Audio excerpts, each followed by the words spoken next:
Hey there, this is Coaching Really Works and I'm Abe Stone. It's awesome to have you here, really.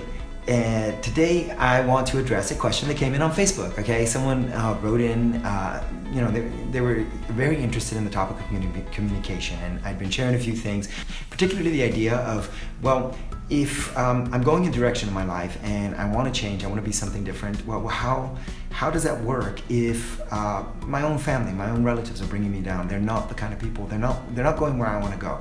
And I can't do anything to change that situation. And this was a question that came to me on a private note, and I respect this person's privacy, so, no names or anything, but it's a very interesting idea, and I thought about it, and I know that a lot of people are stuck in that situation. The thing about it is that it's not something that you have to just suffer through. There are things that you can do. And thank you for asking that question, because it's a really great question, and I know a lot of people are probably faced with this. So hopefully this answer will help many of you out there, and let me know if it resonates with you. Okay, so here are some short tips that I believe can really make a difference in this area. One of them is learn to be present. Okay, I can't necessarily tell you exactly how this works and all the science behind it, but it's a great insight that I learned from studying the work of Eckhart Tolle, where he talked about the power of now.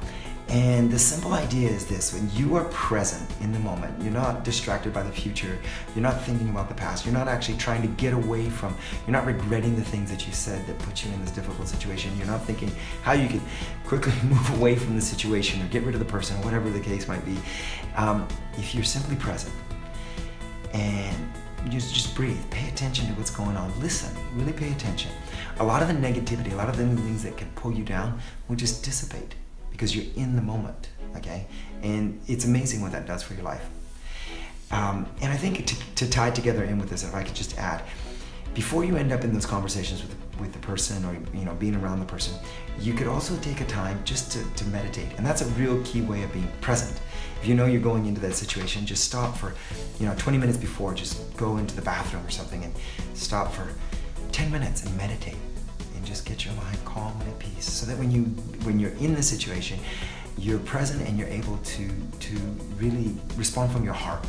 All right, now the next one, point number 2 that I'd like to suggest is don't resist the situation. Don't be fighting it. This is a really key thing, and that is what we resist persists. The more you fight, the more you oppose people or situations or things, the stronger they become in your life and the stronger they attack you. Not necessarily that the people attack you, but the influences, they tend to grow and they tend to be exaggerated. But if you can just learn to accept it, accept that you're here, because then the solutions, the answers, the ideas will come to you from that open place of acceptance.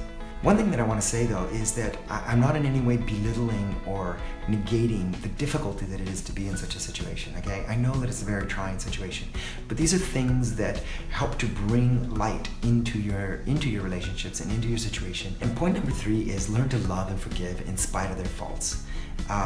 Even if they get under the skin, if they really bother you, just in your heart, even if they're not asking for your forgiveness, just let it go. Just learn to forgive. Learn to be at peace with the way they are. That you won't necessarily change them, and that you forgive them, either for hurt or for the negativity or whatever it is that they're bringing into your life. And learn to love them. Okay, this brings us to point number 4. And don't just learn to love them. Learn to love them in the way that they feel and that they understand love. Because when you love someone, in spite of the negativity or the problems or the way that you feel that they're influencing your life in a bad way, and you turn around and instead of feeling like, okay, you just gotta bear with this thing, well, give love. And you might find that love is reflected back from them, that you'll receive that love, and that your relationship will become a positive one. You'll move into a position of power. And I would strongly recommend, this is a book that I read recently. It's called The 5 Love Languages by Gary Chapman, and I'll put a link in the post below. I definitely recommend that you check it out, and you'll find that in those relationships, if you learn to love in the language that really means something to them, they will feel the love, and they'll be less prone to be negative. They'll be less prone to either attack or bring you down, because when love is in the air, magic happens. Things really go differently. And then you can also, if you understand your love language, you can learn how to make requests that are meaningful to you. And you may be surprised, they'll be willing to give you love in the way that it's important to you. Don't be thrown off by the fact that this is written for love relationships. It also works very much in friendships and family, and I think he has a few books that follow up on, as parents or in friendships, but it's a really big key that you might find could be just the answer that you need. Okay, now let me leave you with a quote for today. It's amazing. Life changes very quickly in a very positive way if you let it. That's from Lidsay Vonn. Here's your affirmation for today. Be sure to post it by your bed and really visualize yourself. Feel yourself becoming this new person. Say it in the morning when you wake up 3 times. Say it in the evening before you go to bed. The more I focus my mind on the good, the more good comes to me.